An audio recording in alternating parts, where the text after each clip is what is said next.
بسم اللہ الرحمن الرحیم۔ السلام علیکم ورحمۃ اللہ۔ ہندوستان کی مایہ ناز شخصیت، ایک زبردست عالم دین، ریسرچ اسکالر، رائٹر، محقق مولانا وحید الدین خان کا انتقال ہوا، اور شیخ الاسلام ڈاکٹر محمد طاہر القادری صاحب نے ان کے لیے تعزیتی کلمات، ان کے انتقال پر تعزیتی کلمات جو ہے وہ فرمائے ہیں، ان کے آفیشیل پیج سے آئے ہیں، اور اسی کے ساتھ ایک وبال لوگوں نے کھڑا کیا ہے اور مختلف گوشوں سے کہ کیا اس طرح سے کیا جا سکتا ہے کہ وہ آدمی بد عقیدہ تھا، وہ آدمی اختلاف رکھتا تھا، وہ ایسے آدمی سے جو کہ اہل سنت والجماعت سے نہیں ہے، کیا ایسے آدمی کے لیے تعزیتی کلمات کہے جا سکتے ہیں، اچھے الفاظ کہے جا سکتے ہیں، کیا ان کے لیے دعائے مغفرت کرنا درست ہوگا؟ جی ایسا ہو سکتا ہے؟ ہم کو جواب چاہیے، انا للہ و انا الیہ راجعون۔ یعنی حضور اکرم صلی اللہ علیہ وآلہ وسلم ارشاد فرمائے الکلمۃ الطیبۃ صدقہ، کہ اچھی بات کرنا بھی نیکی ہے، اور یہاں پر اچھی بات کرنے پر لوگ کو اتنا زیادہ غصہ آ رہا ہے۔ ویسے تو بہت سارے علماء دین نے ان کے لیے تعزیت پیش کی ہے، بڑے بڑے علماء جو محققین ہیں اور کام کر رہے ہیں، ریل علماء جو ہیں، وہ بہت سارے علماء نے ان کے لیے تعزیتی کلمات اور اچھے الفاظ اور دعائیں ان کے لیے کی ہیں، لیکن کیونکہ شیخ الاسلام بہت ہی زیادہ اعلیٰ اور ارفع ہیں اور بہت ہی زیادہ علم والے ہیں، اور آپ کی بہت زیادہ شہرت ہے اور فالوور زیادہ ہے، اس لیے آپ پر اعتراض زیادہ ہوا۔ جس نے بھی ان کی تعریف کی ان کے پیچھے لوگ لگ گئے ہیں، اور ان علماء سے بھی سوال کر رہے ہیں، جواب دہی طلب کر رہے ہیں کہ بتاؤ تم ان کی تعزیت کر کیسا سکتے ہیں، ان کے لیے دعا کیسا کر سکتے ہیں۔ نہ صرف یہ مطالبہ ہو رہا بلکہ مولانا وحید الدین خان مرحوم جو انتقال کر گئے ہیں، ان کو کیا کہتے ہیں، ان کو گناہگار اور گمراہ اور گستاخ اور کافر اور پتہ نہیں کیا کیا جو ہے سوشل میڈیا پر اس وقت چل رہا ہے۔ کثرت سے لوگ مجھ سے سوال کریں، مجھے دیکھ کر تکلیف تو ہو رہی تھی، میں انجان بھی ہو رہا تھا کہ یہ موضوع کو نہیں چھیڑنا ہے، لیکن کثرت سے لوگ سوال کرنے لگے کیا اس طرح سے کرنا صحیح ہے؟ شیخ الاسلام ڈاکٹر محمد طاہر القادری صاحب ایک غیر اہل سنت شخص کو تعزیت کیسا کر سکتے ہیں؟ کیا ان کے لیے دعا کی جا سکتی ہے؟ گمراہ لوگوں کے لیے دعا ہو سکتی ہے کیا؟ بہت کنفیوژن ہو رہا ہے، لوگ سوال اٹھا رہے ہیں اس طرح سے، تو میں ضروری سمجھا کہ چند باتیں اس پر میں عرض کر دوں، حالانکہ میں نے سمجھتا ہوں کہ اس پر کچھ زیادہ وضاحت اور سمجھانے کی ضرورت ہے، لیکن افسوس کی بات کہ عوام الناس اور عام امت کا حال اتنا نیچے آ چکا ہے کہ اچھی گفتگو کرنے اور سنت پر عمل کرنے کے لیے بھی حساب دینا پڑتا ہے، سمجھانا پڑتا ہے۔ میں چند باتیں انشاءاللہ تعالی قرآن و حدیث سے آپ حضرات کے سامنے رکھوں گا، اس کے بعد شیخ الاسلام کا جو میسج تھا وہ میسج بھی پڑھ کر سناؤں گا، اور ہم دیکھتے ہیں کہ کیا شیخ الاسلام نے صحیح کیا ہے، کیا شیخ الاسلام نے جو کیا وہ مطابق ہے قرآن و سنت کے اور اس کے اسلامی اخلاق کے مطابق ہے، یا وہ غلط ہے اور ان کو اس سے توبہ کرنا چاہیے، رجوع کرنا چاہیے۔ بلکہ سارے وہ علماء جو ہے جنہوں نے تعزیت اور دعائے مغفرت کی ہے، وہ سب کو توبہ کرنا چاہیے۔ انشاءاللہ تعالی اس پہ ہم تھوڑا سا غور کر لیتے ہیں۔ ایک حدیث شریف ہے سب سے پہلے ان حضرات کے لیے جو مولانا وحید الدین خان صاحب کو صبح و شام برا بھلا سوشل میڈیا پر لکھ رہے ہیں، اور ان کو جہاں پر ان کی جو غلطی نظر آ رہی ہے وہ اٹھا کر فیس بک پر اور ٹویٹر پر اور یوٹیوب پر ڈال رہے ہیں، ان کے لیے ایک حدیث شریف ہے، صحیح بخاری کی حدیث شریف ہے۔ ام المؤمنین عائشہ رضی اللہ عنہا روایت فرماتی ہیں قال النبی صلی اللہ علیہ وآلہ وسلم لا تسبوا الاموات فانہم قد افضوا الی ما قدموا۔ نبی اکرم صلی اللہ علیہ وآلہ وسلم نے ارشاد فرمایا کہ جو گزر چکا ہو، اس دنیا سے گزر چکا ہو، جو مر چکا ہو، ایسے شخص کو ہرگز گالی مت دو، کیونکہ جو عمل اس نے آگے بھیجا تھا اس کے پاس وہ جا چکا ہے۔ اب وہ اس کا عمل اللہ کے پاس پہنچا تھا، اب وہ بھی اللہ کے پاس پہنچ گیا، اور اس کا عمل ہے اور وہ اللہ تعالیٰ کو حساب دے گا، اللہ تعالیٰ کو وہ حساب دے گا۔ کوئی بھی شخص اس زمین پر مر جائے، گزر جائے، بنا ضرورت اس کو کیوں گالی دیتے ہیں؟ بلکہ گالی دینے کی ضرورت ہی کیا پڑتی ہے؟ گالی دینے کی ضرورت ہی کیا پڑتی ہے؟ ایسے شخص کو گالی نہیں دینا۔ آدمی کے انتقال کر جانے کے بعد وہ کافر ہے، وہ گستاخ ہے، وہ فلاں ہے، نہیں، یہ سب کرنے کی ضرورت نہیں۔ رسول اکرم صلی اللہ علیہ وآلہ وسلم نے تو مشرکین کو تک گالی دینے سے منع کیا، آپ تعجب کریں گے جنگ بدر جو 17 تاریخ اس کی یاد منائی جانے والی ہے 17 رمضان کو، اب چند دن بعد جنگ بدر کے اندر مسلمانوں سے جنگ ہونے کے بعد جو مشرکین مارے گئے تھے، بعض لوگ نادانی میں ان کو گالی دے رہے تھے، لاشوں کو جو مر گیا تھا، ابو جہل پہ فلاں ہو، عتبہ پہ فلاں ہو، اس طرح سے گالی دے رہے تھے۔ آقا صلی اللہ علیہ وسلم فرمائے مشرکوں کے کیا کہتے ہیں موتا کو بھی گالی مت دو، حالانکہ صرف مشرک نہیں تھے، وہ دشمن تھے جو قتل کرنے آئے تھے اور حضور صلی اللہ علیہ وسلم کے کٹر دشمن تھے، اس کے باوجود حضور صلی اللہ علیہ وسلم نے فرمایا کہ مت گالی دو، کیونکہ ان کو گالی دینے سے ان کے جو زندہ فالوورز ہیں، ان کے رشتہ دار ہیں، ان کے چاہنے والے ہیں، ان کے جو لوگ ہیں ان کو تکلیف ہوتی ہے۔ تو جو آدمی اس دنیا سے گزر جائے، نکل جائے اور مر جائے، ایسے آدمی کو برا بھلا کہنے کی اجازت ہی نہیں ہے۔ یہ رہی بات کفار کی۔ رہی بات مسلمان کی، جی مولانا وحید الدین خان صاحب تو مسلمان تھے، ویسے بہت سارے لوگ آستین چڑھا کے تیار ہیں ان کو کافر بنانے کے لیے، لیکن اس پر بھی ہم تھوڑی سی گفتگو کر لیتے ہیں۔ جب مسلمان کی بات آ جائے اور مسلمان انتقال کر جائے تو حضور صلی اللہ علیہ وسلم فرماتے، راوی حضرت عبداللہ ابن عمر رضی اللہ تعالیٰ عنہ ہے، اور یہ حدیث شریف سنن ابی داؤد کی ہے، حوالے میرے پاس مکمل ہے لیکن ویڈیو کو میں مختصر رکھنا چاہتا ہوں، اس لیے ہم مکمل حوالے نہیں دیتے ہیں۔ سنن ابی داؤد میں ہے یہ حدیث شریف۔ حضرت عبداللہ ابن عمر رضی اللہ تعالیٰ روایت فرماتے ہیں کہ رسول اکرم صلی اللہ علیہ وآلہ وسلم نے ارشاد فرمایا، اذکروا محاسن موتاکم وکفوا عن مساویہم۔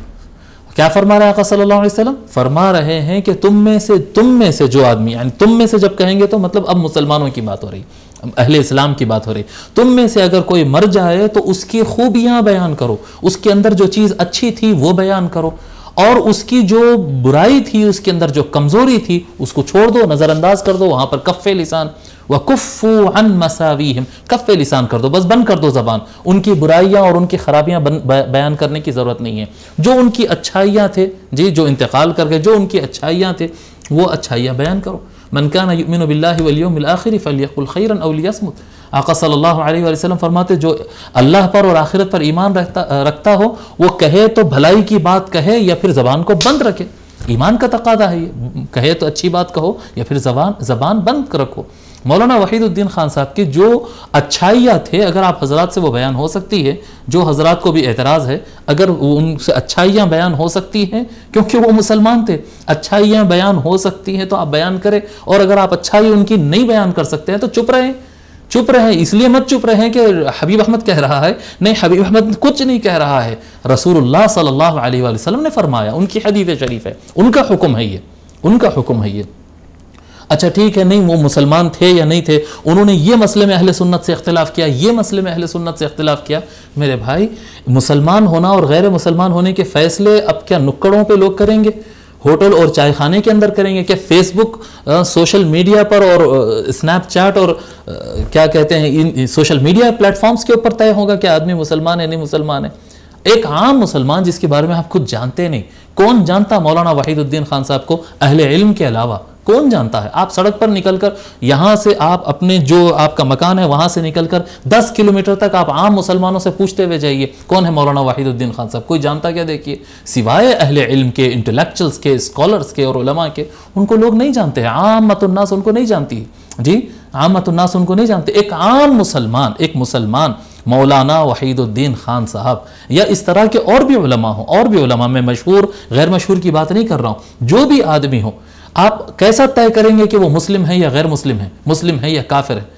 حضور اکرم صلی اللہ علیہ وآلہ وسلم سے اگر آپ سوال کریں یا رسول اللہ کون ہے مسلمان، حضور صلی اللہ علیہ وسلم فرماتے ہیں، دیکھیں راوی حضرت انس رضی اللہ تعالیٰ نے، یہ حدیث سنن نسائی سے ہے، دیکھیں اب ہم جو بھی سنا رہے ہیں اب یہ صحاح ستہ اور صحیح السند احادیث، صحیح سند کی احادیث، کوئی ضعیف حدیث ہم نہیں پیش کر رہے ہیں۔ حضرت انس رضی اللہ تعالیٰ روایت فرماتے ہیں کہ رسول اللہ صلی اللہ علیہ وآلہ وسلم نے ارشاد فرمایا، من صلی صلاتنا، جو ہماری طرح نماز پڑھتا ہو، ہم جو نماز پڑھتے ہیں نا، فجر، ظہر، عصر، مغرب، عشاء، یہ جو نماز پڑھتا ہو، جی من صلی صلاتنا واستقبل قبلتنا، اور ہمارے ہی قبلے کی طرف نماز پڑھتا ہو، جی جو ہماری طرح نماز پڑھتا ہو، یعنی اللہ کی عبادت کرتا ہو، قرآن پڑھتا ہو، رکوع سجدہ کرتا ہو، جو حضور نے نماز بتائی ہے وہ نماز پڑھتا ہو، اور وہ قبلے کی طرف رخ کرتا ہو، اس قبلے کی طرف ہی نماز پڑھتا ہو، وہ اکل ذبیحتنا، اور ہم جو جانور ذبح کرتے ہیں وہ کھاتا ہو،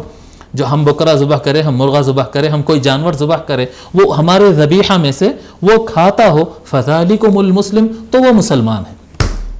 یہ تعریف کون کر رہے ہیں صاحب؟ یہ تعریف کوئی مولانا نہیں کر رہے ہیں، کوئی مفتی صاحب نہیں کر رہے ہیں، یہ تعریف یہ ڈیفینیشن رسول اکرم صلی اللہ علیہ وآلہ وسلم دے رہے ہیں۔ مولانا وحید الدین خان صاحب مسلمان تھے، نماز پڑھتے تھے جو، اور اسی قبلے کی طرف نماز پڑھتے تھے اور مسلمانوں کا ذبیحہ کھاتے تھے، بس کافی نہیں ہے آپ کے لیے؟ حضور صلی اللہ علیہ وآلہ وسلم نے جو فرمایا وہ کافی نہیں ہے جی؟ تو یہ میں صرف مولانا وحید الدین خان صاحب کا ایک نام سامنے آ گیا، اور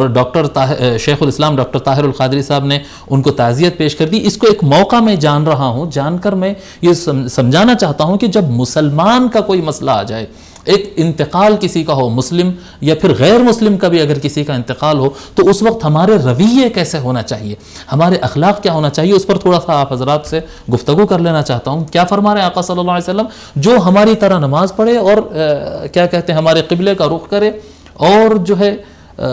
ہمارے ذبیحے کو کھائے، بس وہ مسلمان ہے، بس وہ مسلمان ہے۔ ایک عام مسلمان کے لیے دوسرے کو مسلمان جاننے کے لیے یہ کافی ہے، بس خلاص۔ اہل القبلہ کی تکفیر نہیں ہوگی، جو کعبے کی طرف، مکہ مکرمہ اور کعبۃ اللہ کی طرف رخ کر کے نماز پڑھتا ہو، اس کا قبلہ کعبۃ اللہ ہو، ایسے آدمی کو کافر کہنے کی اجازت ہی نہیں ہے، بالکل نہیں ہے۔ یہ ملاؤں کے دھندے ہیں، اس کو کافر، اس کو کافر، صبح شام کافر بنانا، صبح شام گستاخ بنانا، یہ ملاؤں کے دھندے ہیں، عامت الناس اس میں ہرگز نہ پڑے۔ اور اہل علم بھی ہوش کے ناخن لے، کیا ہم حضور صلی اللہ علیہ وآلہ وسلم کے دیے ہوئے تعریفات اور تعلیمات کے علاوہ کیا ہم اپنی طرف سے اپنے بھی اصول بنا لیں گے، کچھ نئے اصول بنا لیں گے؟ نہیں، ہاں تفصیلات ہے اس کے اندر، مگر یہ تکفیر میں جلدی کرنا اور فٹافٹ کافر بنا دینا۔ پھر مثالیں دینا کہ امام اعظم ابو حنیفہ رضی اللہ تعالیٰ عنہ فرماتے ہیں، ان کا موقف یہ تھا کہ اگر کسی کے اندر 99 چیزیں ایسی نظر آتی ہوں جو اس کو برائی کی طرف، کفر کی طرف اشارہ کرتی ہے، اور ایک چیز بھی ایسی نظر آتی ہو جو اس کو مسلمان کی طرف بتاتی ہو، تو میں اس کو مسلمانوں میں کاؤنٹ کروں گا اور اس کو بچانے کی کوشش۔ یہ یعنی ہمارے اکابر کا تو یہ طریقہ رہا تھا، اور ہمارے پاس کیا ہے، ایک پوائنٹ مل جائے، بس ایک پوائنٹ، بس وہ ایک پوائنٹ کے اندر اس کے سارے 40-50 سال، بلکہ وحید الدین خان صاحب کے 96 ایئرز تھی عمر، ابھی کچھ دیر پہلے نیٹ پر دیکھا تو 96 ایئرز جو دین اسلام کی خدمت کرے اور جو عبادتیں کرے اور نمازیں پڑھے، سارے کے سارے جہنم میں، کوئی 1-2 پوائنٹ ان کو مل جائے، وہ بھی سوشل میڈیا سے۔ کب ان کی کتابیں خرید کر پڑھے، کب ان کے خطاب سنے، کب ان کی آئیڈیالوجی اور وہ کیا کہنا چاہتے ہیں کب سنے، الا ماشاء اللہ۔ اور عقیدہ طحاوی، جو عقیدہ اہل سنت والجماعت کی بنیادی کتاب ہے، جو ہر مدرسے میں، جامع نظامیہ ہو، بریلی ہو، دیوبند ہو، ندوہ ہو، جہاں پر بھی آپ جائیں، جو عقائد اہل سنت والجماعت کے عقائد کی پہلی کتاب جو پڑھائی جاتی ہے، بنیادی عقائد کی مستند جو کتاب پڑھائی جاتی ہے، امام ابو جعفر طحاوی کی عقیدہ طحاویہ۔ عقیدہ طحاویہ میں لکھا ہوا ہے وَلَا نُكَفِّرُ أَحَدًا مِّنْ أَهْلِ الْقِبْلَةِ بِذَنْبٍ، کسی گناہ کی وجہ سے اہل قبلہ یعنی کعبۃ اللہ کی طرف رخ کر کے نماز پڑھنے والے کو کافر نہیں کہا جائے گا، کسی بھی گناہ کی وجہ سے، مَا لَمْ يَسْتَحِلَّهُ، ہاں کوئی گناہ ہو جو قرآن سے منع ہو اور حدیث صحیح متواتر سے کیا کہتے ہیں وہ منع ہو، حرام حرمت ہو، اور وہ اس کو حلال جانتا، یعنی قرآن نے جس کو حرام کیا ہے اس کو حلال جان رہا ہے، کہہ رہا ہے کہ نہیں کیا کہتے ہیں خنزیر کا گوشت حلال ہے، کوئی کہہ رہا ہے حدیث سے جس چیز کی حرمت ثابت ہو رہی ہے اس چیز کو حلال جان رہا ہو، یعنی گناہ کبیرہ کو اور جس پر نص قطعی صریح واضح ہو اس کو بنا تعویل کے کوئی حلال سمجھ رہا ہو، ویسا آدمی کافر ہوگا۔ اس کے نیچے کسی کو کافر کہا ہی نہیں جا سکتا ہے جی، چاہے اس کا کیسا بھی گناہ ہو، چھوٹا گناہ ہو یا بڑا گناہ ہو، اس کو کافر، جب تک وہ اہل قبلہ میں سے اس کو کافر نہیں کہا جائے گا۔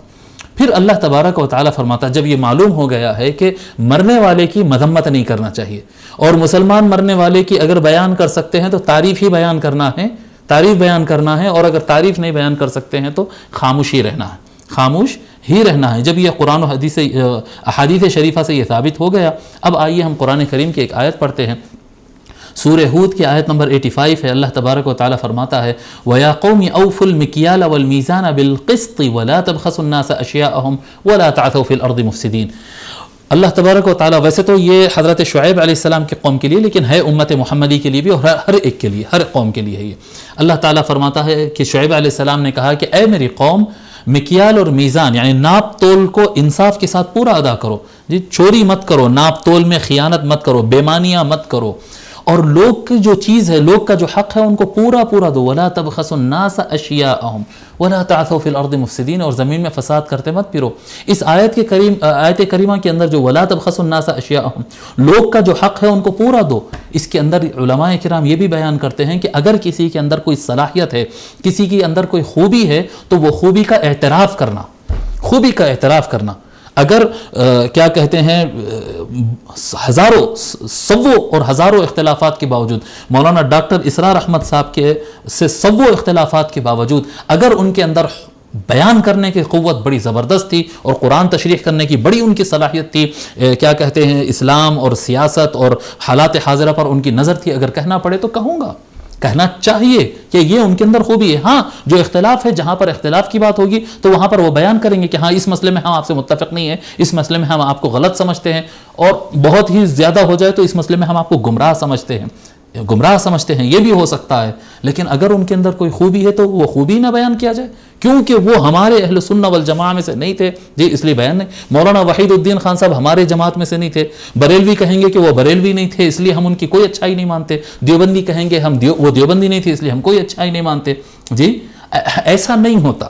ایسا نہیں ہوتا. وہ مسلمان تھے اور ان کے اندر بے شمار خوبیاں تھیں، ان کے اندر بے شمار خوبیاں تھیں، اور وہ خوبیاں کا اعتراف کرنا ہوگا. وَلَا تَبْخَسُوا النَّاسَ أَشْيَاءَهُمْ، لوگوں کے جو حق ہے، لوگوں کا جو حق ہے اس کو پوری طریقے سے ادا کرو، اس میں کنجوسی مت کرو. اگر مولانا وحید الدین خان صاحب زبردست رائٹر تھے تو رائٹر تھے،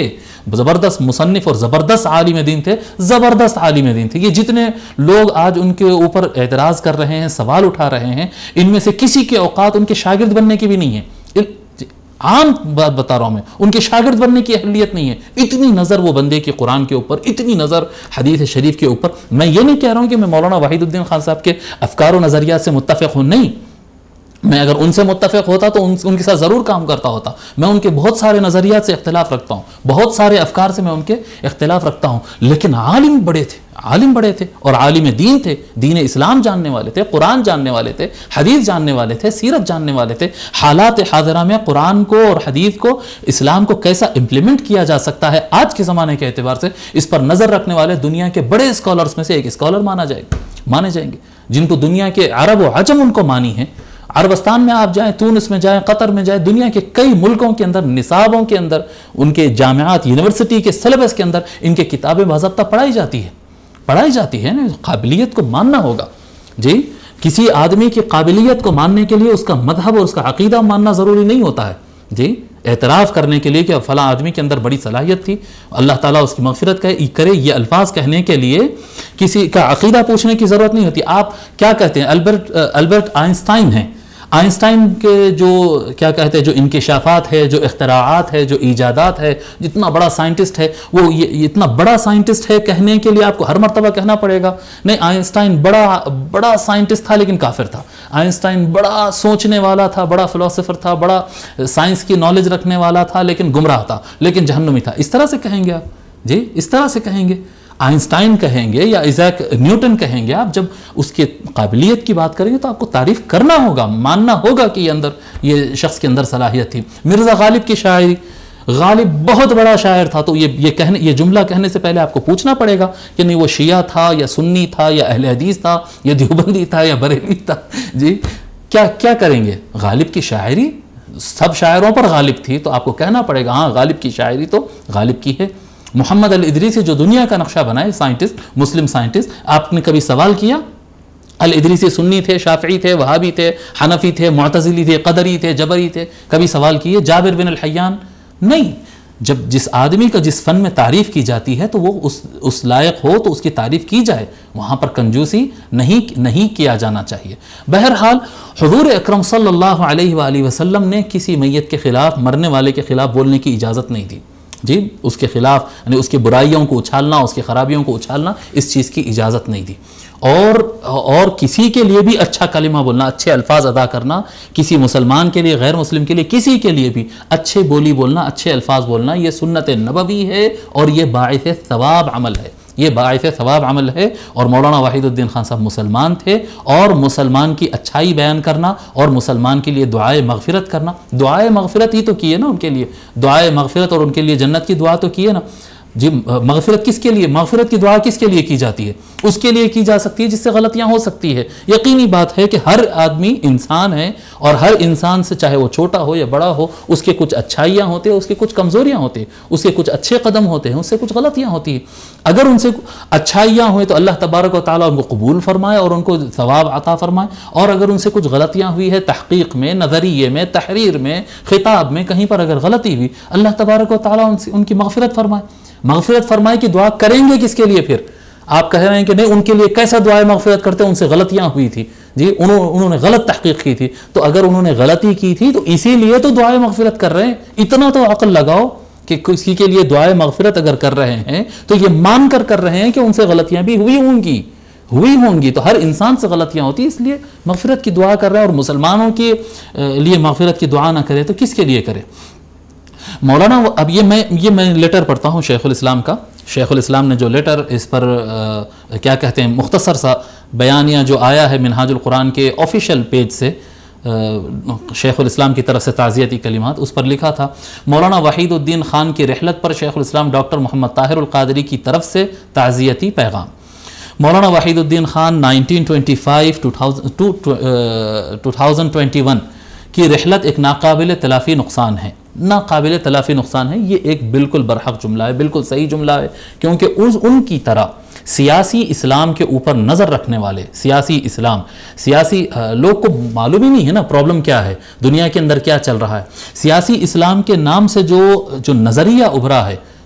ابھرا ہے کہ اسلام کے غلبے کے لیے پولیٹیکل محنت کرنا وغیرہ، اس کا مس یوز کیا گیا، اور یہ مس یوز کی وجہ سے ٹیررزم پیدا ہوا جی، غلط یوز کیا، اس کا تعارف کیا گیا جو قرآن و حدیث اور سنت مصطفی صلی اللہ علیہ صاحب صلاۃ والسلام کے مطابق نہیں ہے، ان کے بتائے ہوئے ہدایات کے مطابق نہیں ہے، اس کو غلط طریقے سے اس کو متعارف کیا گیا، جس کی وجہ سے دہشت گردی پیدا ہوئی، اور اس کو انہوں نے کاؤنٹر کیا جی۔ اسلامی سیاسی اسلام کو صحیح ڈھنگ سے جو اس کا نظریہ پیش کرنا تھا اور اسلام کے مقاصد وغیرہ کو جو بیان کرنا تھا، اس کے اوپر مولانا کا بہت بڑا کام ہے، اور ان کا جتنا کام ہے اتنا کام کرنے والے دنیا میں خال کوئی ایک آدھ نظر آ جائے گا، اتنا کام کرنے والے۔ ان کی کتابیں اٹھا کر دیکھیں آپ، سیاسی اسلام کے اوپر، سیاسی اسلام کی صحیح تعبیر وغیرہ، ان کی جو کتابیں اٹھا کر دیکھیں، آپ کو پتہ چلے تو ان کی رحلت ناقابل تلافی نقصان ہے۔ مرحوم تقریباً 1 صدی تک پورے خلوص کے ساتھ ترویج و فروغ اسلام کے لیے جہاد بالقلم، پین سے جہاد کرنے میں مصروف عمل رہے۔ اس میں کیا غلط ہے؟ بالکل 20 کتابیں اردو زبان میں ہیں، 20 کتابیں عربی زبان میں ہیں، 20 کتابیں ان کے انگریزی زبان میں ہیں، اور ان کی کتابیں کوئی دوسروں کی کتاب کی نقل کر کے تھوڑا 19-20 کر کے چھاپ دیے سو نہیں ہیں، کتابیں ہیں ان کی، اگر پڑھو تو پتہ چلے نا، ان کی کتابیں ہیں، مصروف عمل رہے۔ انہوں نے اسلامی تعلیمات کو روایتی انداز کے بجائے عصری مقتضیات کے مطابق پیش کیا، بالکل صحیح ہے، عصری اس کے مطابق انہوں نے پیش کیا ہے۔ بصائر و عبر کا اظہار اور حقائق اسلامیہ کا انکشاف ان کی تحریروں کا خاصہ تھا۔ وہ نکات جس کی طرف عام آدمی کی اور ریگولر علماء کی توجہ نہیں جاتی تھی، وہ چیزوں کو ابھار دیتے۔ میں ان کے اہل خانہ اور محبین و مستفیدین سے اظہار تعزیت کرتا ہوں اور دعا گو ہوں کہ اللہ تعالیٰ انہیں غریق رحمت فرمائے اور ان کے علمی شذرات سے امت مستفید ہوتے رہے۔ اللہ تعالیٰ سے دعا کر رہے ہیں کہ اللہ تعالیٰ ان کے جو علم ہے اس سے قوم فائدہ اٹھاتے رہے جی۔ کیا اس میں کیا خرابی ہے اس کے اندر؟ یلوح الخط فی القرطاس دہرا وکاتبہ رمیم فی التراب، اس کے آگے شعر لکھتے ہیں کہ اس کا ترجمہ بھی ساتھ میں ہی لکھے ہیں کہ انسان کی تحریر ابد الآباد تک باقی رہتی ہے، جبکہ انسان لکھنے والا مٹی میں مل چکا ہوگا۔ انسان تو گزر جائے گا، لکھنے والے تحریر کرنے والے تو گزر جائیں گے، لیکن ان کی کتابیں آگے زمانے میں چلتی رہیں گی۔ ٹھیک ہے، اب اس میں ایک اعتراض قائم ہوتا ہے، سوال کرتے ہیں کہ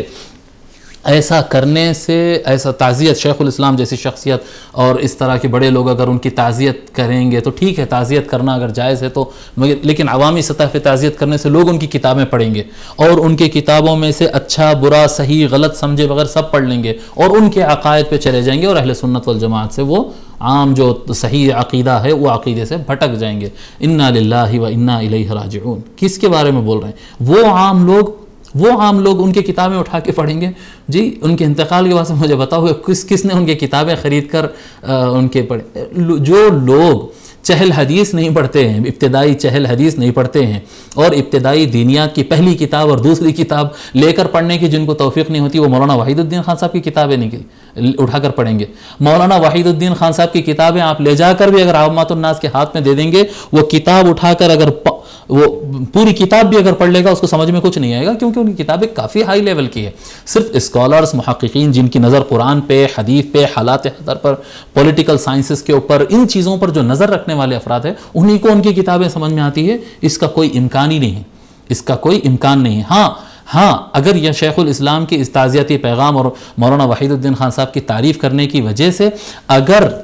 مولانا وحید الدین خان صاحب کے لیے اچھے الفاظ شیخ الاسلام استعمال کرنے کی وجہ سے اگر علماء ان کی کتابیں لے کر پڑھ رہے ہیں، اسکالرز اگر ان کی کتابیں لے کر پڑھ رہے ہیں کہ دیکھیں گے بھئی کون تھے وحید الدین خان صاحب، تو میں کہتا ہوں کہ ہاں پڑھنا چاہیے، علماء کو پڑھنا چاہیے، علماء کو اپنے مکتب فکر اور دیگر مکاتب فکر کے کتابیں کھولنا چاہیے، پڑھنا چاہیے، وحید الدین خان صاحب سے لینا چاہیے۔ جب اہل علم ہیں تو وہ چھوٹی چھوٹی بات پر وہ عقیدے سے بھٹک نہیں جائیں گے، اس کے اندر جو خیر ہوگا وہ لے لیں گے، اور اس کے اندر اگر کوئی غلطی ہوگا تو اس کو ترک کر دیں گے۔ اور یہ آقا صلی اللہ علیہ وسلم کا حکم بھی ہے، اور بزرگان دین نے فرمایا ہے کہ خذ ما صفا دع ما قدر، جی جو اچھا ہے اس میں سے لے لو، جو برا ہے اس میں چھوڑ دو۔ عام آدمی تو ان کی کتاب پڑھ ہی نہیں سکے گا، طالب علم، بیسک طالب علم جو ہوتا ہے وہ تو ان کی کتاب پڑھ ہی نہیں سکے گا۔ جو عالم ہوگا وہ پڑھے گا تو اس سے فائدہ ہی لے گا، نقصان نہیں ہوگا، اس میں کہیں پر کوئی امکان نہیں ہے۔ اور اگر کوئی سمجھتا ہے کہ نہیں ان کی تعریف کرنے کے ساتھ ساتھ انہوں گمراہ تھے، انہوں عقیدہ اہل سنت سے ہٹے ہوئے تھے، یہ الفاظ بولنا ضروری ہے، تو اس کو میں نصیحت کروں گا کہ